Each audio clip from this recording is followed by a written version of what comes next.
Air New Zealand is the national carrier for Destination New Zealand, and as well as other markets like Australia and South Pacific broadly. Um, we operate a pretty robust fleet of international and domestic regional flights. And what I'll be going through is both a combination of what Air New Zealand offers, but also Destination New Zealand to start, and then some really exciting products that we're putting into the market in North America in particular to lean into the more premium offer that Air New Zealand has, not just in business class, but also throughout the cabin in economy, premium economy, and other offers that we're quite excited to bring to market.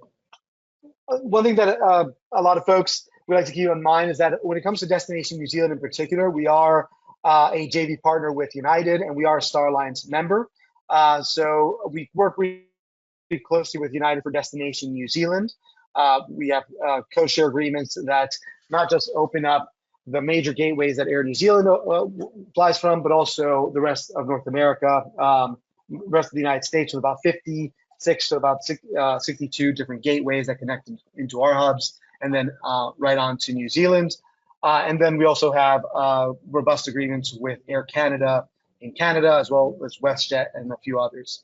So just something to keep in mind. When it comes to Australia, we don't have the same joint venture agreement with United. We have just a standard Star Alliance agreement, but we do work quite closely with them as well as other Star Alliance partners. And there is also status kind of recognition across the board with Star Alliance and the global Star Alliance tier structure as well that would apply to Air New Zealand's loyalty program. On something that's just great to have on hand, and that's something that you also have with that QR code when you scan, is our route map.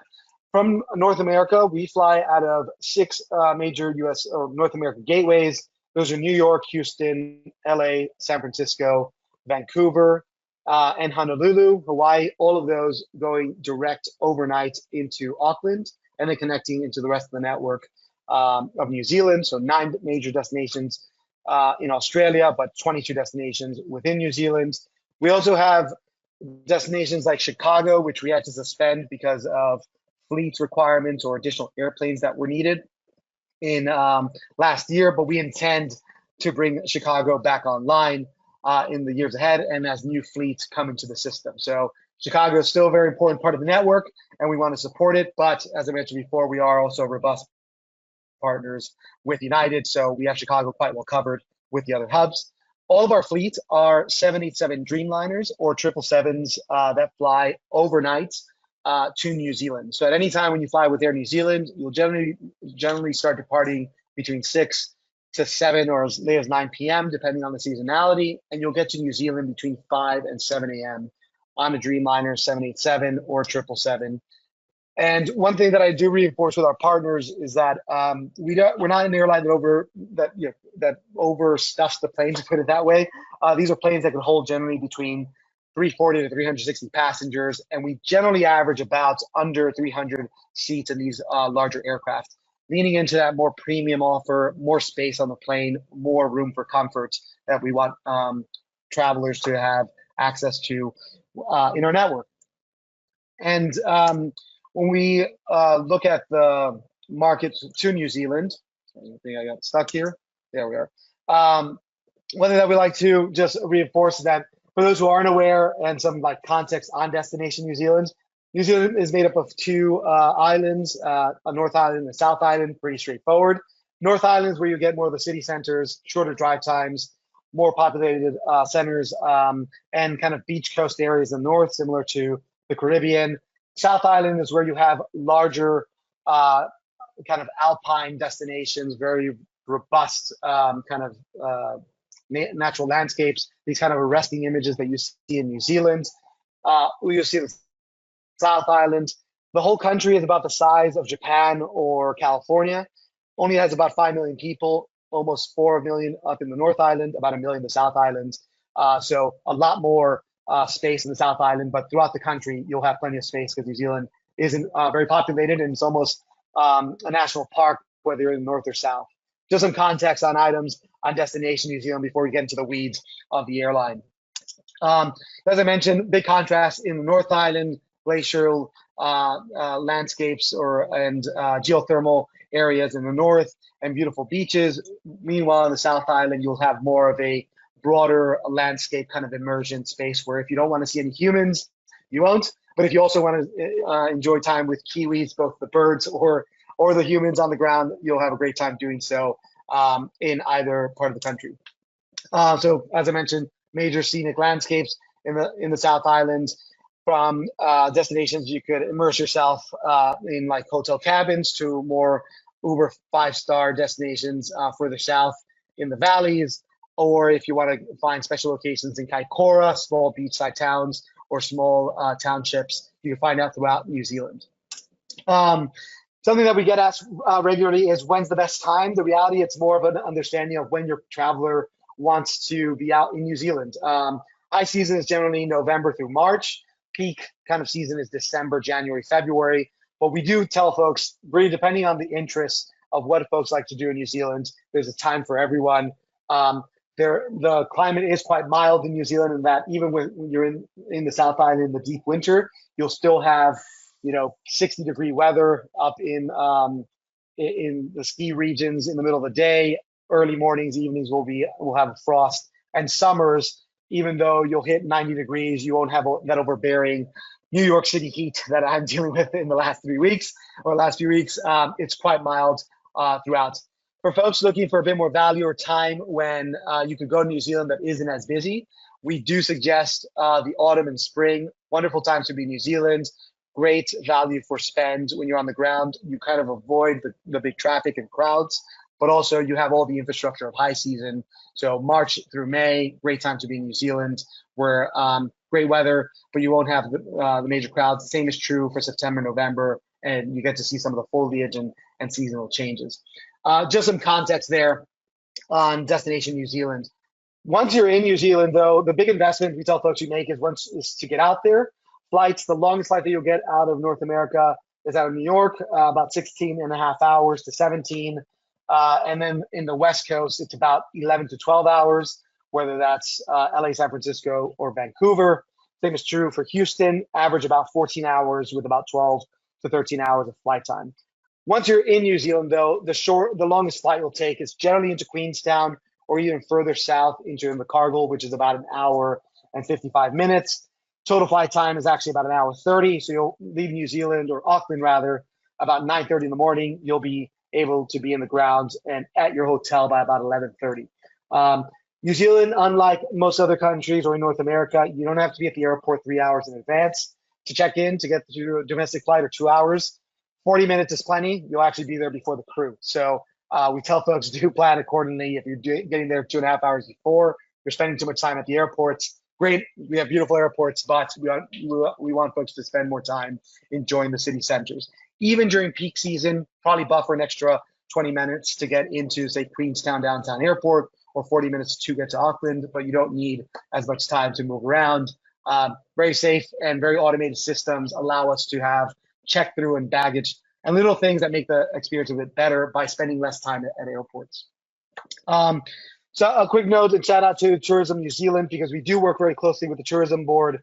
There are robust programs that as folks who book through Centrav and use the air flight offerings there. If you want to learn a bit more about New Zealand, there are robust programs and trainings that we inform our trade partners to go look after. And I'll send this over to Greg and team so that you can have access through their Centrav hub.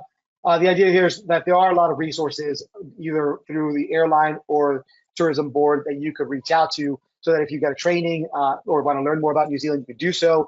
We also support self-FAMs, so you, close acquaintances or kind of groups of travel partners, if you'd like to go to New Zealand, learn about it. Once you do the training, you would qualify for discounted rates for itineraries on the ground, as well as airfare to get yourself to New Zealand.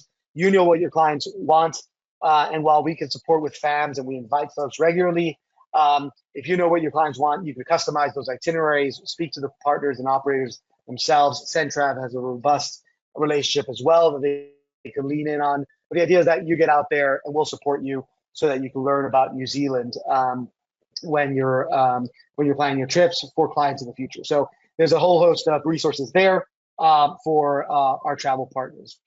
Now, that's on Destination New Zealand. As I mentioned, that the destination generally solves itself, and we want to make sure you're across it before we get into the weeds on the air side.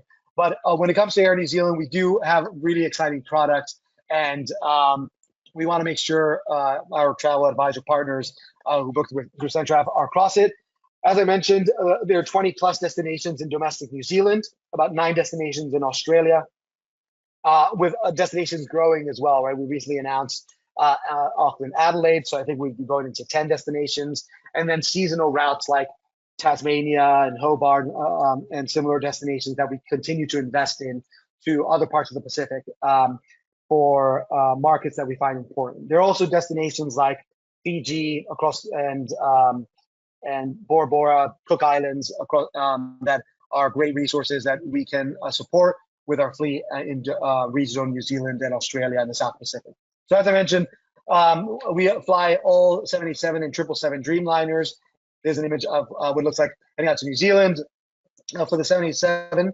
One thing that we are very proud of as an airline is not only our service on board, but also our commitment to safety. Air New Zealand has won continuously in the last kind of 4 or 5 of the last 6 years on safety or service and long haul experience on board. We're quite proud of it. It's something that we lean into. Our CEO regularly iterates: is it safe? How do we know? What if we're wrong? Things that we should always keep top of mind when we're talking about not just client experience, but also safety on board. So you could have that trust with Air New Zealand.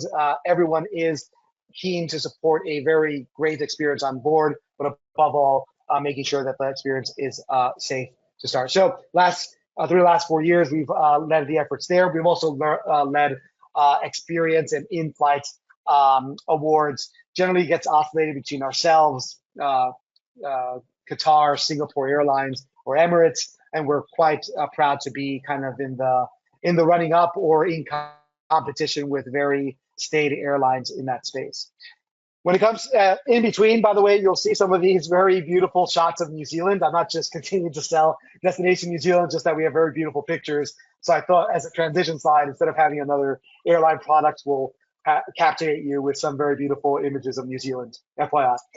So I believe this is down in Milford Sound, one of the destinations you'll see when you're down in New Zealand. Very beautiful way to experience, I guess, air products as well. But when you're on flying to New Zealand, Business Premier Lux is our core front of cabin product. I start with offering or showing what we have on offer today with our 787 Dreamliner and 777s, and then we'll kind of morph into the new product that's coming on board. Currently, we're in rotation with new product as well as what's happening for 2026. But today, what you'll see in the front of the plane in our Business Premier Lux are herringbone layouts that we introduced back in 2014. This is consistently a strong product, and we lean very heavily into this product for our business class passengers that go to New Zealand. We are making iterations and updates, but today it's a dedicated crew, a service concierge captain on board for business class passengers, a bit more business class exclusive bathrooms on board as well for a bit more comfort, but a better layout throughout. This product, while has been stayed and true with Air New Zealand, has won several awards. We will be making updates in the new iteration of cabin, which we're quite excited about, in addition to in-flight entertainment and the like that we have been investing in. In addition to lie flat seating that we offer in a Business Premier, what you'll also find is a dedicated cabin crew menu, wine list on board. Lie flat that's serviced by our team, so you're not doing it yourself. We're putting, in addition to that, foam mattresses and bedding for customers that are in Business Premier for Air New Zealand. Our premium economy cabin today is quite comfortable as well. Also award-winning, has had great accolades in the last few years. We are doing an update on that offer, and we're excited because in addition to the privacy of this cabin, because it is a separate cabin in economy with its own crew, its own menu, and wine list on board, we are making updates to make it a bit more private and dedicate a bit more space to the cabin moving forward. Today, it has great, not full lie back, but a good lean and experience for comfort. I've taken this product many times out of New York and have slept swimmingly about 7 to 8 hours. And it has great kind of leg rest as well. Also, the spacing in the cabin is quite generous versus what it's available on other carriers for business for premium economy. Do keep in mind that this is a separate cabin. It's not part of the economy product. It has its own crew service offer and menu as well, and the spacing that allows for it. And the layout today here is 242, which we'll keep in the upcoming livery with different changes in the offer in cabin as well. So that's premium economy. Something that marks Air New Zealand in its premium offer throughout the cabin is Sky Couch, which we have had an offer for a few years now. We're quite excited because about Sky Couch because we are making iterations or changes that make the offer a bit more comfortable, a bit more family and traveler friendly. But the big investment that we're also doing in economy adds to the Sky Couch experience. Today, for those who aren't across Sky Couch, the way it works is that you buy your seat for the plane once you're ready, and if you're traveling with, say, parents with a toddler, with children, or teenagers, or lean couples, as we call it, for cuddle class, you could buy the rest of the row for a discounted rate, and you'll have the full row when you're ready. And it's not just the row that's made available. The leg rests do go up so that we set up a mattress pad cover. The team will also give you a pillow and blanket so that you can lie down. And we do see that this is a very well taken product for folks that don't necessarily want a full lie flat or want to invest a good as much in business class for a lie flat, but want an experience to lay out, stretch their legs, have a bit more space with their family or loved ones who they're traveling with, and still enjoy that while getting to New Zealand without the larger investments in the front of the plane. So very great product that we've continued to see uptake. Today, it's an EMD charge that's done to offer this in the GDS. You could also upgrade it directly on airnewzealand.com once you've purchased your ticket, but it's a great offer, and we do offer commission payouts for those who upgrade into Sky Couch. So we continue to offer this about 20 seats in each cabin. Roughly, some planes might have about 18 or 22, but generally it's about 20. And we expect to continue, or not just expect, we will continue to invest in this part economy cabin broadly. Lateral to Sky Couch, and something that we're introducing out of New York and then other new iteration as well, is economy stretch. And the idea here is just to just have more space when you're in economy, to lie back a bit more and have more leg space. These will generally be lateral to economy Sky Couch so that the rows are a bit more pitch. Great uptake out of New York in particular, where we have limited capacity offer with the current flights, but even in other routes where we're introducing the new retrofits, great offer for clients that want a bit more comfort.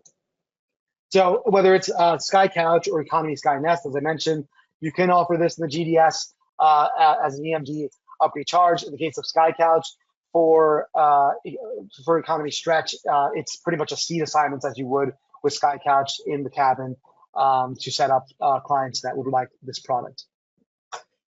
There's a picture of Hobbiton. I think the next iteration of products that I'm going through, it has to do with our dry lease that's coming. Mostly that we have rotations of our 777.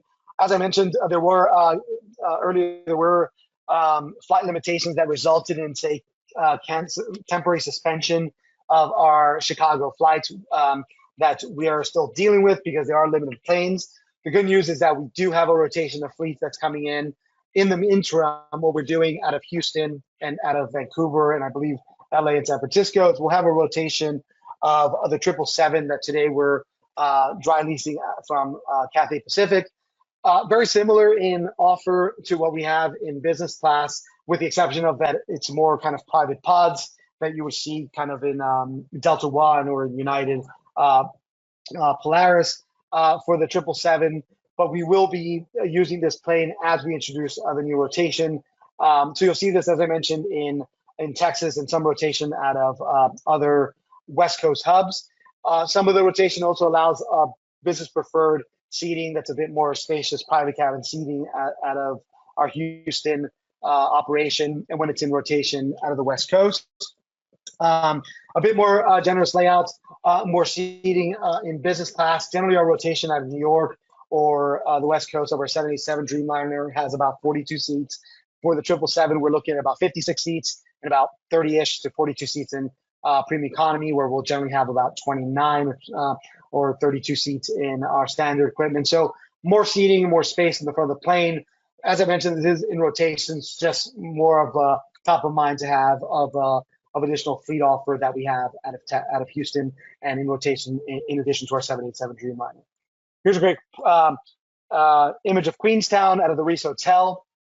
One thing that we are quite excited for the product that's coming online for April 25 moving forward is not just our retrofit, which actually is in rotation out of Vancouver and San Francisco and a few other locations in this year intermittently, but we'll more formally have a full rotation and retrofit and new planes will be our new cabin offer as of April, May 2025 forward.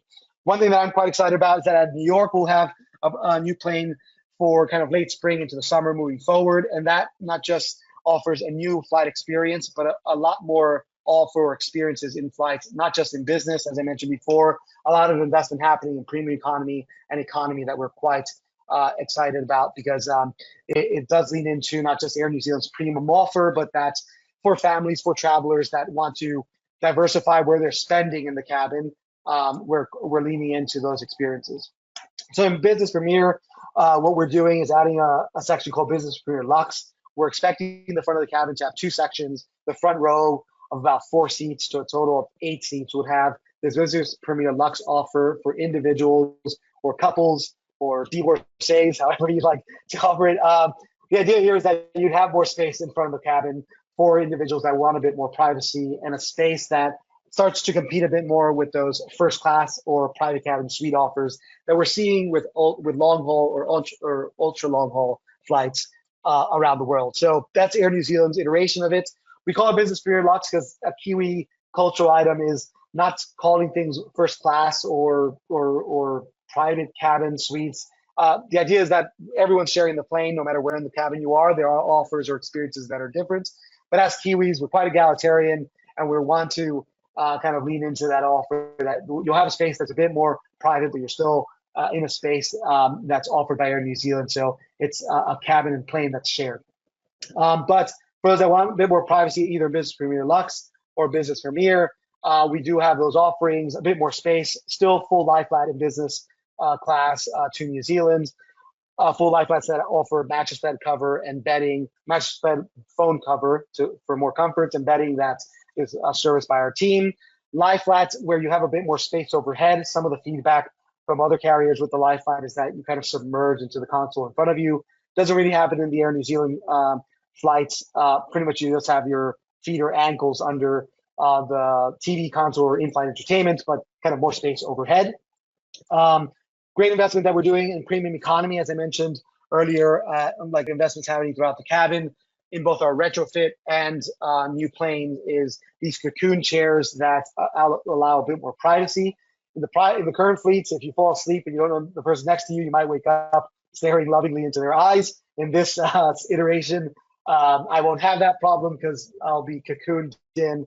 And when I lie down, you're not lying into the seat behind you, it lies forward, and still a generous layout so that you have a bit more space in premium economy. And as I mentioned, those additional comforts of a private or separate cabin, a service offer that's dedicated to premium economy does separate the cabin to what other airlines offer to Destination New Zealand or South Pacific. So we're quite excited about it with their own menus and their own wine offering list and crew on board that's dedicated to this part of the cabin.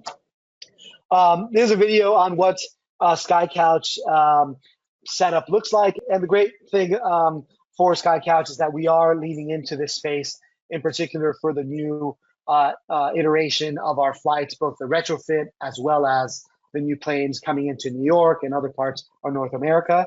As I mentioned, it's not just the row, leg rests go up, mattress bed cover and bedding to allow for a bit more comfort, and a section of the plane that's yours. So we'll have that for sure in both the retrofits as well as the new planes that are coming in going forward for delivery. One thing that is quite exciting, and here's a picture of Milford Sound for those who will be flying over it when they fly with Air New Zealand off to Australia, other parts of the Pacific, or actually this Doubtful Sound, I believe, is that one thing that, as I mentioned before, that we'll be doing in the new iteration is introducing more comforts in economy. And the way we're doing that is something called Sky Nest. And there was initially some really good uptake in the press when the idea was formally announced for the market that Air New Zealand is coming with Sky Nest.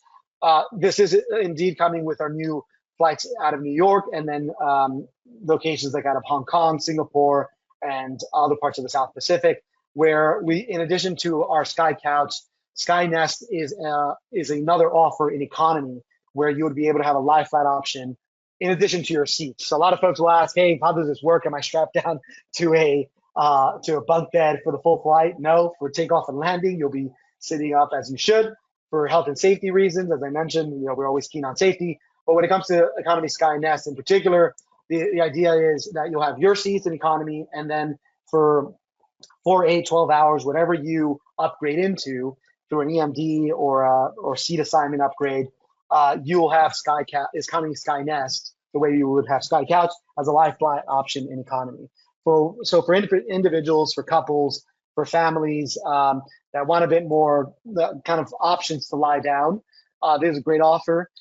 Kind of what we're doing here is offering a commercial version of what crew use today with a bit more comfort, a bit more service, bedding, and pillows and mattress pad covers to make it comfortable for folks to have a different way to experience a long haul flight. So we're quite excited about this because there's a lot of iterations, a lot of excitement on how this could work, how we could offer it.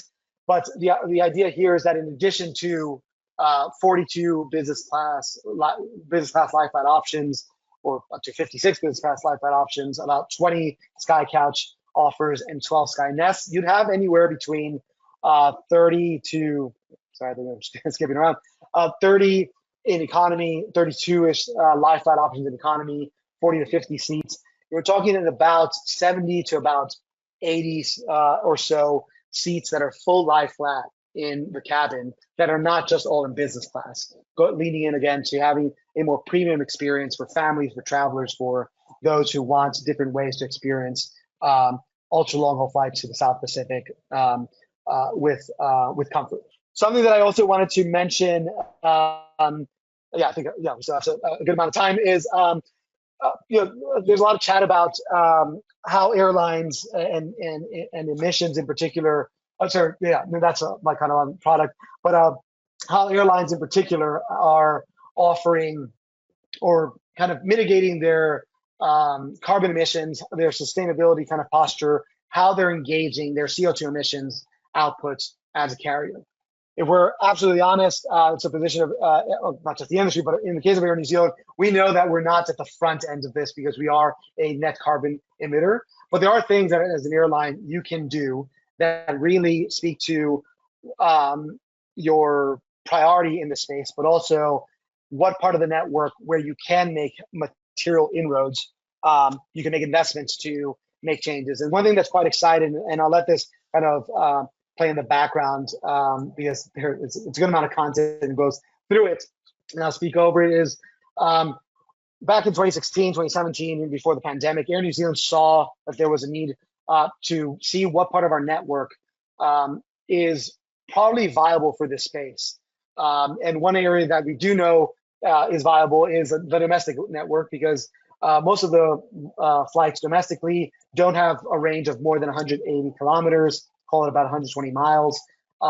These are ranges that eVTOLs or electric vehicles or electric vertical lift operating transit vehicles can service, especially in cargo. So back in 2016, 2017, companies like Beta in the video, Air New Zealand started making these early investments on, all right, can we move and can we service places like Blenheim, small locations throughout New Zealand that are commercially or important for the townships because of the service that we offer as a company, for packaging, for mail, for emergency movement of vehicles. Can we make inroads to service that space? And the reality is we can. And one of the ways that we do it is by making these investments. And today, since 2016, we are testing these kind of aircraft. I'll leave it there because it's quite a cool plane. And they are today testing regionally from Blenheim to Wellington, from different hubs in New Zealand, moving cargo packaging or last minute shipping through these aircraft that are electrically powered out of airports like Christchurch that are completely off the grid because Christchurch is geothermal powered. It has a massive battery system. There's so much activity that can be sourced from that energy source in Christchurch, and other airports like Rotorua that also are geothermal source power, that are sustainable ways of being part of a less emission heavy carrier. So exciting inroads that we're making. Today we're doing a test on these kind of flights on moving cargo, and then the idea here is that we start testing to further make inroads. So this is something that's been in the ethos of Air New Zealand for a while. The video speaks more to like how we're investing in it broadly, and I'm quite excited about it because it does solve a very unique Air New Zealand structure and market position that we're in, or market business model that we're in, that if we can service these sub 180, 120 mile, 180 kilometer regions, that's most of domestic New Zealand, say cargo, you start removing a lot of your aircraft that you're using for cargo that are burning fossil fuels and start using more sustainable energy sources for them. So this is happening today. It's quite exciting. We're testing it. Of course, there's a lot of regulation and testing that has to happen, but if you solve that, you start making actual inroads instead of just doing items like SAF fuels that have a lot of challenges in how they're coming to market. Here, we know that if we're tested today and we can make it work, you can actually institute it domestically. So it's one of the ways that Kiwis very much kind of punch above their weight. It's one of the things that makes New Zealand as a country and economy quite exciting, in addition to the very beautiful ways to preserve and protect and kind of keep this manakitanga and this like ethos of care for Destination New Zealand with our Tiaki partners. So we're kind of excited about that. I believe that's kind of the run of my presentation.